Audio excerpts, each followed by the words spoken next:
वकील के खाते सच्चाई और पड़ जाए दयानतदारी तो फिर वो वली बन जाता है। बुराई करते हैं जज की तो इस तनाजुर में करते हैं कि वो आदमी जो है इस पे किसी से असर नहीं लेता। इंडिपेंडेंट जो मेंबर ऑफ पार्लियामान था उसको आपने इख्तियार दिया कि आप अदालत में लेके जाएंगे, उसकी ट्रायल एमपीए करेंगे। इन अदारों को मेंटेन करने के लिए the strength lies in pruning and not in sort of replenishing them.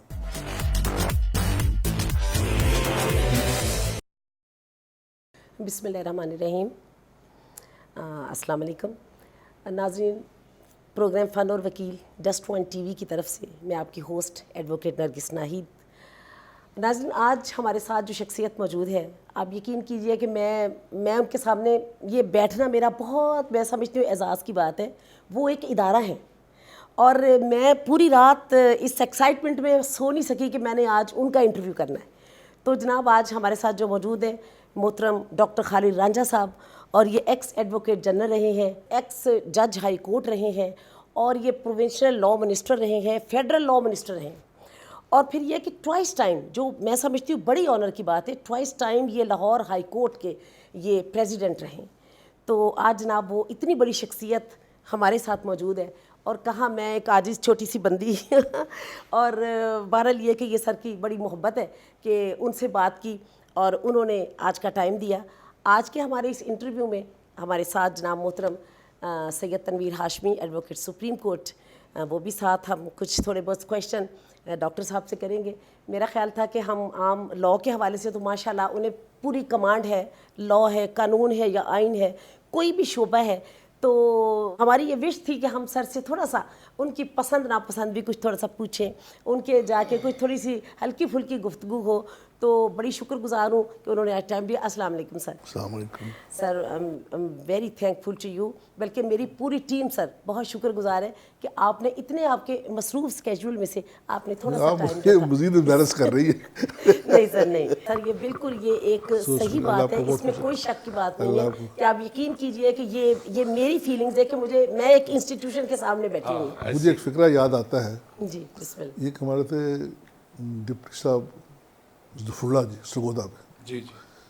वो कहते कि मैंने 9 महीने 9 दिन 9 घंटे जेल में गुजारे हैं। अच्छा जी और जब जनाज साहब, जब पाकिस्तान बना तो मुझे जनाज साहब ने निकाला और मुझे बनाया उन्होंने in charge of properties of Lahore. अच्छा।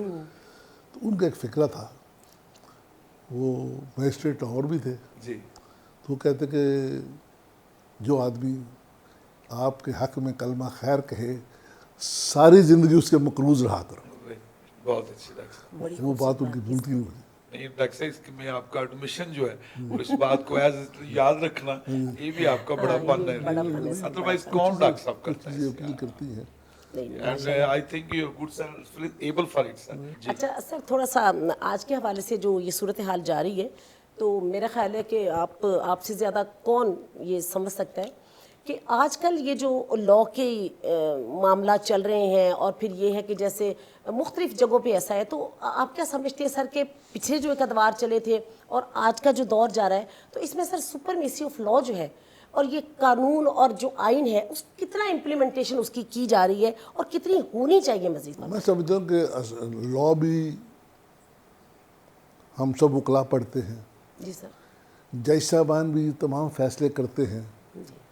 किसी को कहते हैं बड़ा जज है, किसी को कहते हैं कि जज ठीक नहीं है, किसी को कहते हैं ये बड़ा वकील है, किसी को कहते हैं कि ये मातड़ी है। तो चूँकि शाह साहब मुझसे छोटे हैं, जी जी हम सब एक दौर से गुजरे हैं जी सर। जिसे हम कहते हैं कि यंग लॉयर्स एसोसिएशन। जी जी। जी हमारे दौर में भी थी, ऐसे ही। और हम भी उस वक्त के बड़े वकीलों से बड़े कुड़ते थे। जी sir. It has taken me almost quarter century to find out वजह क्या थी। कि एमडी ज़मान साहब मिसाल के दौर में जी। हम लोग बात करते थे, हाँ, बहुत बड़ा नाम है। बड़ी मुख्तसर बात करते थे। जी सर। उन्होंने कोर्ट में आना और कहना जी मेरा ख्याल है ये बंदा जो है ये बरी होना चाहिए। 2 लाइनें पढ़ के FIR की, फिर कहना माई केस इज़ दिस। हत्ता कि सज़ा जज़ा डिटर्मिन कर देते थे कोर्ट के सामने और अदालत से एक्सेप्ट कर लेती थी। हमें बड़ी तकलीफ होती थी जो नौजवान वकील थे जी सर कि ये बाबे की गल एवं सुन लेंगे ने तो हमारे साथ जो होती है हमें पता है। तो असल वजह क्या है? जी सर असल वजह उनके बड़ापन ये था कि आप एक भट्टी में हम सब जाते हैं, जी सर वो भट्टी से गुजर के इनके खाते पड़ गया था he is a truthful and honest man. Very nice जब वकील के खाते सच्चाई और पड़ जाए दयानतदारी दयानतदारी, ठीक है। तो फिर वो वली बन जाता है। और जितने ये बड़े वकील हमारे हैं, जी सर इनके बड़ेपन के पीछे एक कॉमन डिनोमिनेटर है, they are being truthful people. जब उनका सच्चा होना साबित हो जाता है, साबित हो जाता है, अदालतें भी फिर Then एहतराम they get a करती है, breakthrough. उनके लफ्ज़ों का एहतराम करती है। हाजी गयास साहब थे, एससी हाजी गयास साहब हमारे Attorney General of attorney general Pakistan Pakistan थे। उनकी ज़बान में लुकनत थी, मेरी बात अभी समझ आ जाती है, उनकी बिल्कुल नहीं आती। तो लुकनत थी कि फिक्रा शुरू किया जी सर तो स्टैमर करते करते जो आखिर आते थे तो यू वुड लूज लिंक कि पूरा फिक्रा क्या है। लूज कर देते स्टैमर इतनी थी सुनने वाले के लिए। जी सर लेकिन एक वाक़या है कि हाजी गयास साहब सुप्रीम कोर्ट में पेश हुए, जी सर मैं उनके साथ बैठा हुआ था। जी तो जुल्ला साहब जज थे, तो उन्होंने कहा हाजी साहब आप का केस नेक्स्ट है, आप उठिए ना। जी सर वहीं बैठे जहाँ बैठे वहाँ बैठे रहे। तो जो आपने कहना इस नौजवान को लिख के दे दो। जी सर तो हाजी गयास साहब ने वहाँ बैठे बैठे, वकील अपनी बहस लिखते नहीं हैं, जी सर जी सर कौन आर्गुमेंट करते हैं करते हैं, उन्होंने बैठे बैठे कोई 8-10 लाइनें लिख लिख के मुझे पकड़ा दी। अच्छा जी पकड़ा दी कि पढ़ लो।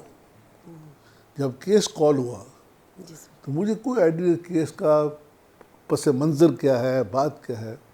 मैं उठा और मैंने वो तहम्मुल से तसल्ली से वो जो वो पढ़ दिया पढ़ दिया। और नेक्स्ट वॉज उनका थैंक यू, अपील एक्सेप्टेड।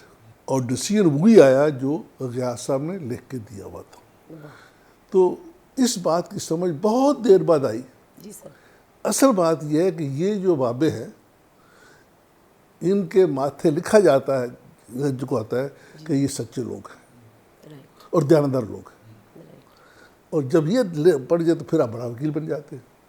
बिल्कुल सही बात और ये चीज़ आपको मिलेगी जितने भी आप गिनते हैं, 5-6 बंदे गिनते हैं आप हर बार में, जी जी जी सर 5-6 7वां मिलता नहीं हमें। एससी उन 5-6 में एक कॉमन डिनोमिनेटर है of being truthful people and honest people. Sir आपने बड़ी खूबसूरत बात की है, ठीक है, ये डेफिनेटली ये है। तो फिर आगे लेकिन सर हमारी ये जो नए आने वाले हमारे मुझे वकील बात बकुल कर दें। जी जी प्लीज़ इसके उस साइड पे जी सर अदलिया में ये नहीं होता कि जी ये जज अंग्रेज़ी बड़ी अच्छी लिखता है, ये जज को समझ बहुत ज़्यादा है कानून की। वहाँ बड़ा जज वो है जिसको आप कहते हैं दो सिफतें हैं, बाजुरत है और दूसरी बात यह है कि जब ये किसी के असर में नहीं आता, फैसला गलत करे तो अपने ज़हन से करता है, ठीक सही करे तो अपने ज़हन से करता है। अब हम जो बुराई करते हैं जज की, जैसे मैं बयान कर रहा था अच्छाई वकील की, जी सर अब बात जो बयान हम बुराई करते हैं जज की, तो इस तनाजुर में करते हैं कि वो आदमी जो है इस पे किसी से असर नहीं लेता, इंडिपेंडेंट। मैं वकील था मोहम्मद खान डाकू का जी, जी सर तो वो बरी हो गए। तो मैंने लिबर्टी लेते हुए उनके साथ कहा जी मलिक साहब किन्ने को डाके मारने पैंदे ने ये टाइटल लैन वास्ते मोहम्मद खान डाकू। तो वो मुझसे नाराज़ हो गए, कहते आपने कह दिया बड़े पोले मुंह से डाकू, आपको ये नहीं पता कि मुझे लोग मोहम्मद खान आदल भी कहते हैं, विच इज़ अ फैक्ट। उस रीजन में खुशाब सरगोदा रीजन में लोग अपने मुकदमे अदालतों से लेके उसको देते थे और जो फैसला करता उसको मंजूर करते थे। इसलिए उसमें एक क्वालिटी थी, ही वॉज कोई आदमी उस पर असरअंदाज नहीं हो सकता था। राइट। क्या बड़ी खूबी थी कियानी साहब में, कोई एकेडमिक फैसला तो मैंने नहीं देखा उनका इतना बड़ा। बड़ी खूबी क्या थी, असर नहीं किसी लेते थे और डरते भी किसी नहीं थे। वाह।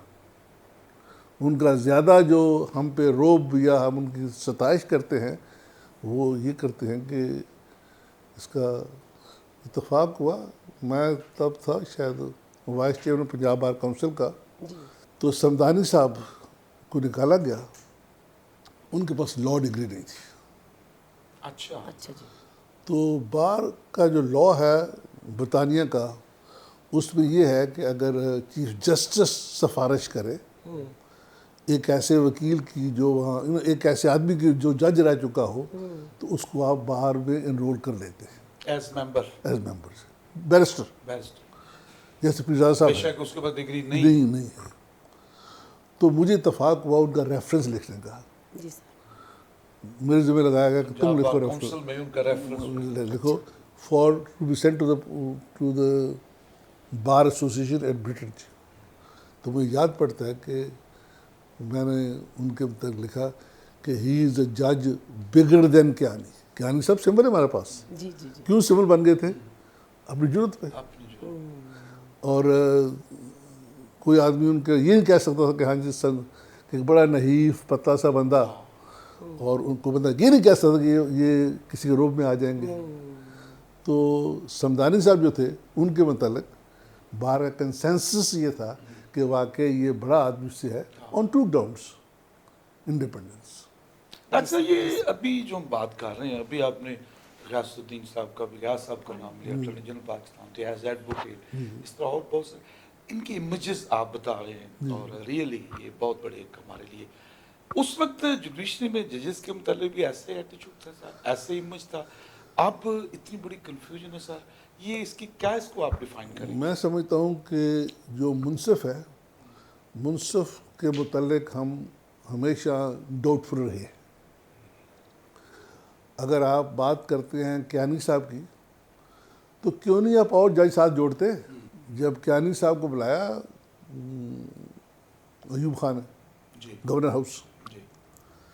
तो उनका ख्याल था कि ये पतलवाई प्रोग्राम है, अयूब खान मेरी बेइज्जती करेगा। अगर आपको जिन दो दोस्त हुआ, कियानी साहब बड़े नहीफ से पतले से थे और चेहरे में इतने सिल्वर्ड थे कि शक्लें बनाते रहते थे। अच्छा। He used to pull faces as they call it. जी सर। तो उन्होंने कहा था, ख्याल था कि मैं बोलता बहुत हूँ या मैं सरकार की बात नहीं मानता, अयूब खान मेरी बेइज्जती करेगा।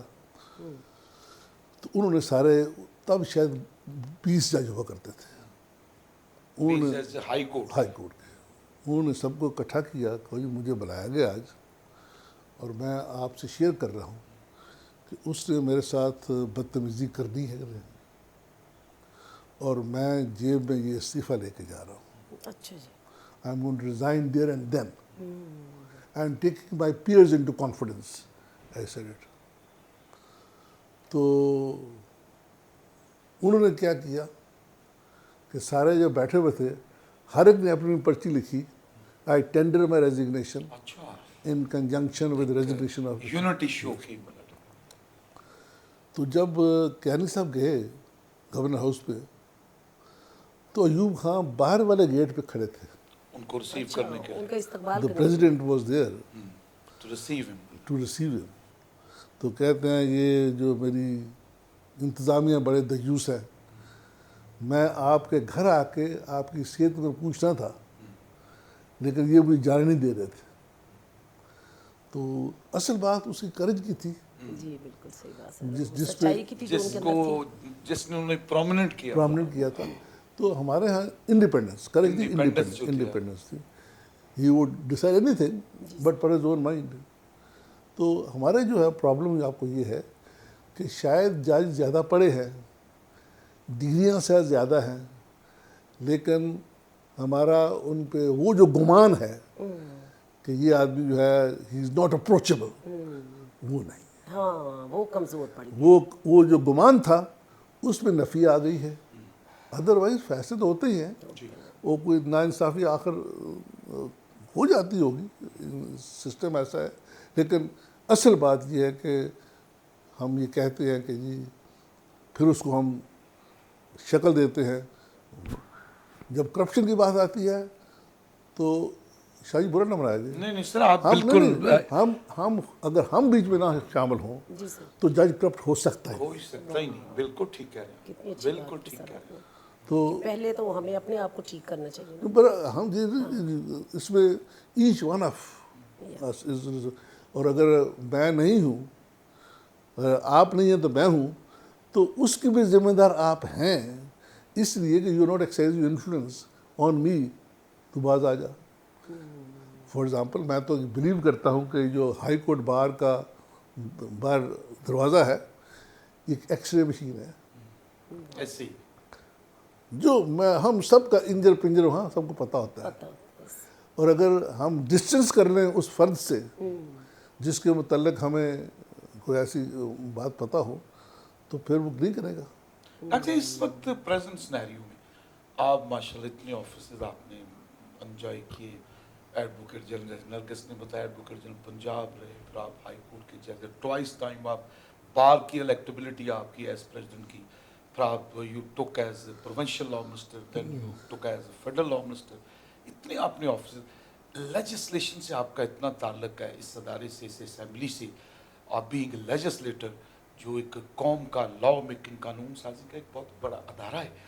ये जिन दो हम शोबों को सर डिस्कस कर रहे हैं इस वक्त, जुडिशली है फिर बार है, बार एंड बेंच एक बहुत बड़ा सा कहा जा रहा है कि गाड़ी के दोनों दो पहिए हैं गाड़ी के। डॉक्टर साहब, इस वक्त भी आप देखें प्रेजेंट सिनेरियो में, मैं आपका ये बहुत एक्सप्रेशन जो है वो पब्लिक के लिए बहुत उसकी डिमांड है। You are having a big personality profile in the society. आप ये बताएंगे इस वक्त मतलब आप क्या समझते हैं कि हाई कोर्ट के प्रेजेंट सुप्रीम कोर्ट जज के खिलाफ रेफरेंस है, उसमें देखिए दो व्यूज़ हैं। कुछ लोग कह रहे हैं जी देखें वो जज हैं सुप्रीम कोर्ट के, तो अगर उनके खिलाफ एलिगेशन आए तो फिर क्या, according to the constitution every citizen is equal before the law. उन्हें सुप्रीम जुडिशियल काउंसिल भी एक इंस्टीट्यूशन है, उसके सामने अगर किसी के खिलाफ कोई एलिगेशन है वो जाकर उसको फेस करे, अगर उनके खिलाफ कुछ नहीं होगा तो then he should come back from the court. दूसरा वर्जन ये है कि नहीं, जज साहब के खिलाफ ही इज बीइंग विक्टिमाइज्ड, उनके खिलाफ ये किया है कि गवर्नमेंट ने, चूँकि धरने वाला रेफरेंस वो केस था, इस हवाले से जो है उन्हें विक्टिमाइज किया जा रहा है। यानी मुक़द्दर जो हमारे हल्के हैं, मुक़्तदर हल्के जो हैं, उनके मतलब की ये वजह है इस वक्त। अब ये सारी सिचुएशन में आप देखें बार में कितनी बड़ी डिवीजन, कुछ लोग कह रहे हैं एक फेवर की बात कर रहे हैं, कुछ मुखालफत की बात कर रहे हैं।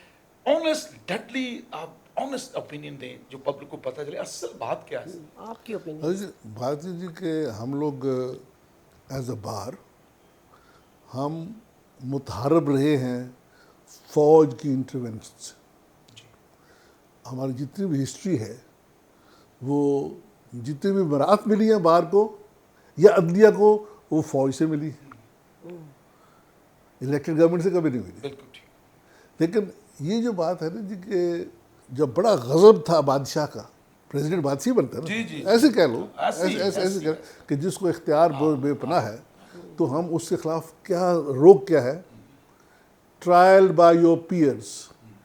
जो मेंबर ऑफ पार्लियामान था उसको आपने इख्तियार दिया कि आप अदालत में लेके जाएंगे, उसकी ट्रायल एमपीए करेंगे, ताकि ये कोई ना कहे कि बादशाह है और बादशाह मेलाफाइडली एक मेंबर को, लॉ मेकर को उसके बाजू मरोड़ रहा है, क्योंकि बादशाह जो था मुतहरब था पार्लियामान से। अब वो एक कॉन्सेप्ट है ट्रायल बाय योर पीयर्स। आपने कहा जी हाँ, जो जज है उसकी इंडिपेंडेंस क्या है, उसे ये खौफ ना हो कि मुझे कोई एग्जेक्टिव का बंदा हटा सकता है, सिर्फ मुझे मेरे जज हटा सकते हैं, जिसे आप 209 कहते हैं। तो दरख्वास्त आप दें, मैं दूं, जैद दे, बकर दे, जाने तो उनके पास है ना, जी जी जी बिल्कुल सही। They are the peers. तो आप तो बंदे लेके आओगे उनको ट्रायल। लेट मी कंप्लीट कि ये जो बात है ना जी कि जो अदारे जो है अदारों की जो स्ट्रेंथ है, हम बात कर रहे हैं अदलिया का अदारा ही है ना, जी जी जी। अदारों की स्ट्रेंथ जो है, Secret institution. अदारों की स्ट्रेंथ इंडक्शन से नहीं होती, जो हम रोज कहते हैं। जी सर। अदारों की स्ट्रेंथ है ऑन प्रूनिंग है। अच्छा माली वो है जो न सिर्फ दरख्त को पानी दे लेकिन सोख भी काटता जावे, जी टानी सोख जाए वो नाला काटता जावे। जो नहीं काट सकता वो कोई माली नहीं है। कोई मालूम तो मैं समझता हूँ इन अदारों को मेंटेन करने के लिए the strength lies in pruning and not in sort of replenishing them. जिसको हम सुप्रीमेसिव लॉ कहते हैं, जो बड़ी जिसको हम सुप्रीमेसिव कॉन्स्टिट्यूशन कहते हैं, वो और तो सर इसलिए यही और आपने होल्ड किया। हाँ। हम कितने मुतहारब थे हर एक से। जब इफ्तार साहब केस आया, जी सर। क्या कुछ हमने नहीं किया। फिर कहा कि जी ये जो अदारा बना है 209 के तहत, सुप्रीम कोर्ट इसके ऊपर है, हाँ, ये भी काफी शुरू हाँ, किया। ये भी कहा। आखिर में आपने फैसला किया कि नहीं, आइन में जो वो अदारा है 209 वाला वो सुप्रीम है, सुप्रीम। उस सारे सियासी माहौल में। और अब मैं समझता हूँ कि हमें we should support the view कि प्रॉब्लम यह है कि हम जब बैठते हैं इकट्ठे तो हम जो कैरेक्टर है एक चीफ जस्टिस का उसको आईजी के साथ नापना शुरू कर देते हैं, जो जज है उसको डीआई से नापना शुरू करते हैं। They are civil servants, a जज is not a civil servant. या जज ने ये कपड़ा पहना हुआ है सफ़ेद वाला जी जिस पे फौरी दाग नजर आ जाता है। हाँ you cannot compare apples with potatoes. It's constitutional post, course है और उसका जो है ना कॉन्स्टिट्यूशनल ऑफिस है। Code of conduct, protocol maintain रखना चाहिए। उसका जो कोड ऑफ कॉन्डक्ट है वो जुराइम के मुतरादिफ है। उसकी वायलेशन जो है, कोड ऑफ कॉन्डक्ट की जो वायलेशन है वो जुर्म के मुतरादिफ है। तो इसका फैसला उन्हें करना चाहिए। अब कोड ऑफ कॉन्डक्ट जो है ये आपने लिखा हुआ है, एक हमारे चीफ जस्टिस साहब थे लाहौर में, उन्होंने तमाम तख्तियाँ अपने दफ्तर में लगाई हुई थी कोड ऑफ कॉन्डक्ट की। तो ये मैं समझता हूँ कि ये आपका मतलब जो कोड ऑफ कंडक्ट है इसकी फॉलोइंग जो जी। है वो it must be maintained. maintained and by the authority which has been established, जो जजों के अलावा और नहीं होनी चाहिए। हाँ, नहीं होनी चाहिए। Yes.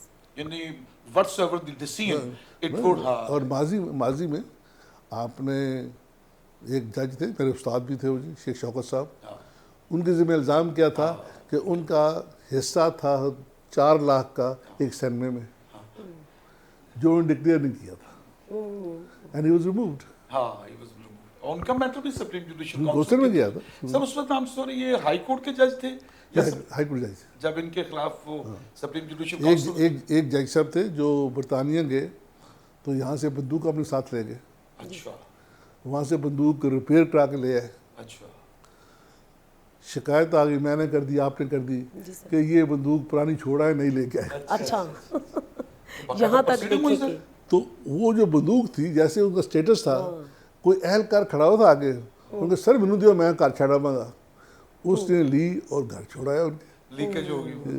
तो ये बात सामने उन्होंने कहा नहीं, ये बात है कि मिसकॉन्डक्ट।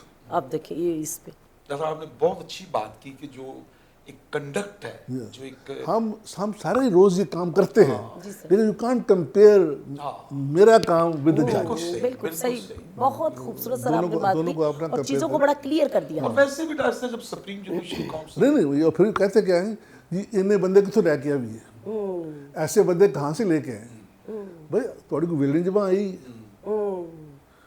यानी कि हमारी 22 करोड़ की आबादी है, जी जी तो अगर आपको नहीं मिलते तो आपने जरूर 50 इकट्ठे पर अपॉइंट करने होते, बिल्कुल सही बात। एक ही कर लो, दो करके अपॉइंट कर लो, लेकिन अपॉइंट करते वक्त ये ख्याल रखें कि हमें कल इसके खिलाफ प्रोसीड ना करना पड़े मिसकॉन्डक्ट। बेशक सर। अच्छा सर, थोड़ी देर पहले हमारी बातें हो रही थी सर, वो सीनियर वाली बात कि हमारे सीनियर जब आते थे तो उस वक्त हम भी सोचते थे कि देखिए जी ये आ गए, इनको रिलीफ मिल गया तो हम जूनियर। अच्छा सर, मैं इससे एक थोड़ा सा मेरे जहन में आ रहा है, क्योंकि जो मैं आजकल फील करती हूँ कि हमारे जो यंग लॉयर्स हैं, मेल फीमेल जो भी आ रहे हैं सर, उनमें ये बेचैनी पाई जाती है बाहर। तो सर आपका क्या ख्याल है कि सीनियर्स को थोड़ा सा उनको अकोमोडेट करना चाहिए ताकि कम से कम उनकी ये तहफ़्फ़ुज़ात ख़त्म हो, जो उन्हें ये है कि मैं जूनियर हूँ मैं तो तो मुझे सिर्फ कुछ नहीं। बयानियाँ दे रहा था कि जी जज साहबान जो हमारा गलत फहमी थी उसका प्रेमिसेस ये कि उनको रिलीफ मिलता है वो सतही था, असल बात पीछे कुछ और थी। वो कुछ और थी, ठीक है सर, वो आपने बात क्लियर की। और लेकिन वैसे ये जो सही बात है कि बेंच में कमी वाक़ हो गई है, जज एक उस्ताद भी होता है, जी बिल्कुल सही सर। और अगर आपने ये पता करना उस्ताद क्या होता है तो go back to the time of Sardar Iqbal Sahab ji, जब वो जज थे जी तो मुझे याद पड़ता है कि कई दफ़ा ऐसे ठानी पिटीशन और निशान लग गए थे सुख से के।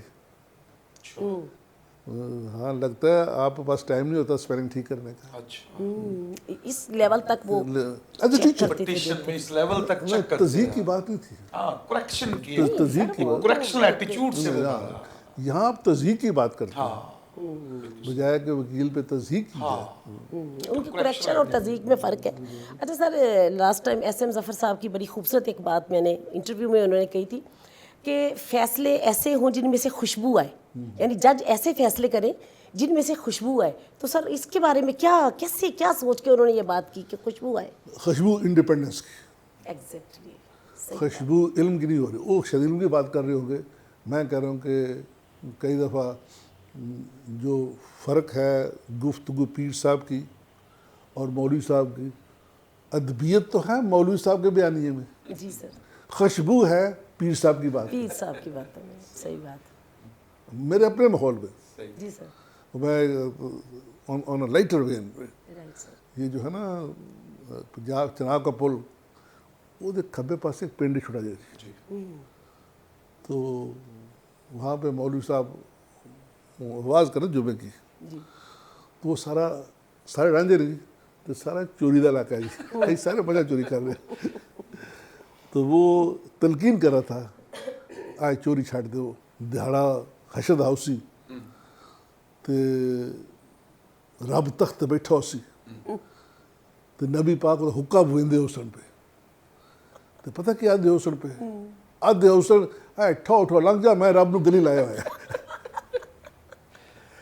The meaning thereby, he was saying something at the level of the people. या इसमें खुशबू थी, सही बात। खुशबू थी।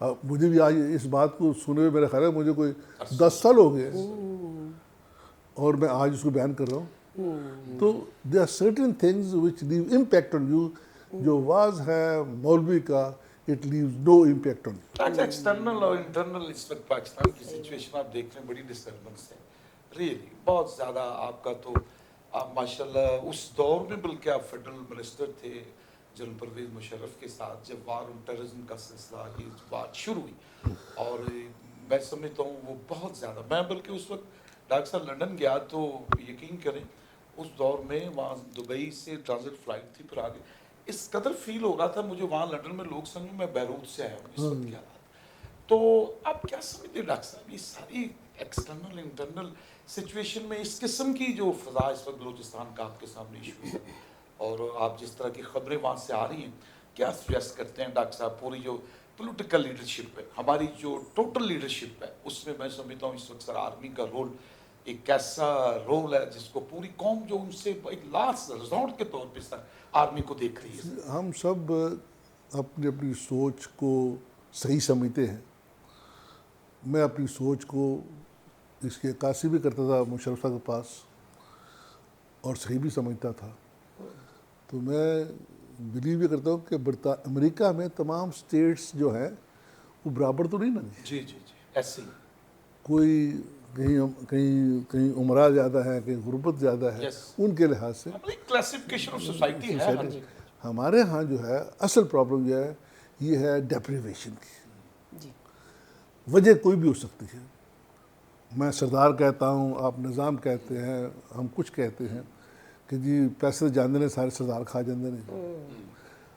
वो जो आदमी वहाँ का है, जी सर। एक दफ़ा मैं था एडवाइज़र इसका नारकोटिक्स का, जी उन्होंने एक बंदा पकड़ा जो जिसके पास उनको 9 मन हफीम उसके पास थी। ब्रिगेडियर यासूब साहब थे तब इंचार्ज इसके। उन्होंने कहा मैं खुद इसको इंटेरोगेट करूँगा। जब आया तो उसके जिस्म से स्मेल आ रही थी, कपड़े तब्दील नहीं करते थे। जिससे वो पोजेशन जिसे मिली वो मुल्ज़म जो था। नहीं, वैसे बलूचिस्तान का कल्चर ये है हाँ कि वहाँ पे नहाना धोना बहुत नहाने उसके अलावा बहुत कम है। बू आ रही थी। बू आ रही थी तो मेरे सर का या शलवार कुर्ता लेके आओ साफ इन नहाओ पो तो फिर मैं गल करना। उसने रोना शुरू कर दिया।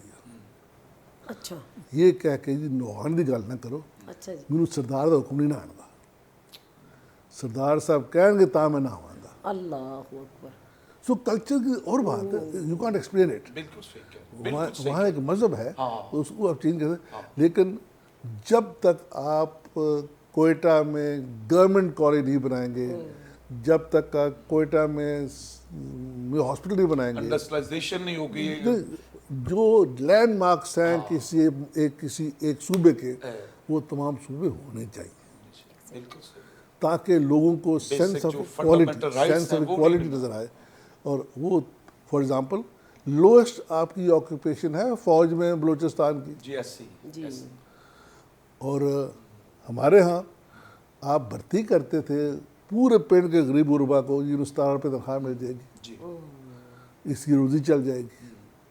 तो वहाँ पे जो तालीम जो है आपने एम्फसिस नहीं दिया इक्वालिटी पे, हाँ अभी स्टेट इक्वालिटी नहीं दी। बिल्कुल एससी और जो इंस्टीट्यूशन जो हैं अगर हम वो बराबर कर दें जी सर, फिर गिला करें। एजुकेशनल इंस्टीट्यूशन जो है अगर वो बराबर कर दें, एजुकेशन एंड हेल्थ हेल्थ बिल्कुल तो वहाँ पे जो हाँ कर दें। बाकी फैक्ट्री की लगी कि ना लगी वो अलग बात है, लेकिन एम्प्लॉयमेंट की बात कर लें। लेकिन सर बड़ी खूबसूरत बात की आपने कि आप कम से कम जो सहूलियात है वो, और फिर ये कि तालीम में ये सारी चीज़ जब इक्वल करेंगे तो गिला कीजिए ना Don't कि give जो them चीज़ sense इधर of- मिल रही है वो उधर भी मिल रही है। जो सेंस ऑफ डेप्रिवेशन है वो डेप्रिवेशन कॉज। बिल्कुल आप खुद ही तो कहते हैं भूख बंदे में बल्ब चढ़ा देनी। हाँ बिल्कुल सही। उनकी मुझे याद पड़ता है जी कि मेरा ये जो वॉक्सवैगन कंपनी थी एक, उसका जो मालिक है मेरा दोस्त था एमडी, उसकी सारी एजुकेशन बरतानिया की थी, स्कूलिंग जो, जी सर, तो बहुत खिलाफ बोलता था अहमदियत के, इन्हें की हर शे लुट के खा गए, ऐसी गुफ्तगू लड़का करता था। जी sir, in comes the amendment of 1974, Ahmadi गैर मुस्लिम है। उस नौजवान का रवैया रातों रात बदल गया, चेंज आ गई। चेंज आ गई। मुझे कहता है कि I want to sell the interest of country for 10 rupees from now on. तो वो एज एफ अब तो मैं यहाँ बिलोंग ही नहीं करता, अब तो मैं यहाँ का बंदा ही नहीं हूँ। काफर तो हर जगह है ना, तो इसलिए वो जो है ना ये सेंस ऑफ बेरीवमेंट जो है, डेप्रिवेशन जो है, उससे इंसान की जो लगाव है, ओनरशिप जो है वो खत्म हो जाएगा। वो खत्म हो जाए। लेजिस्लेशन पे भी क्वेश्चन मार्क नहीं है, तो लेजिस्लेशन ही होगी तो ये सारी चेंज आएगी जैसे आप कह रहे हैं। मैं क्या हम सारे कानून एक्सेप्ट करते हैं? आप रोज़ कहते हैं जी ये गैरत के नाम कत्ल जो है बड़ा बहुत बड़ा गुनाह है। सही बात। क्या हमारा बगाड़ा है इस चीज़ ने? हमारा ज़हन अभी वही अटका हुआ है। वही अटका हुआ। कल्चरल चेंज जो है, culture changes in centuries, not with law. Right. थोड़ा बहुत तब्दील हो सकता है। तो मैं बात कर रहा था कि जो कल्चरली हमने उनको पीछे रखा हुआ है, स्ट्रेस जो है वो और अब एक दिन आई विश के एक गलत सी बात कर रहा हूँ कि अगर आप अफोर्ड कर सकते हो जी सर। तो बाकी सूबों का हिस्सा 1 साल 2 साल निकाल के वहाँ पंप इन कर दे और ऑनेस्टली लगा दे, ताकि वहाँ की जो रोड स्ट्रक्चर जो ऐसे हो जैसे यहाँ पे है।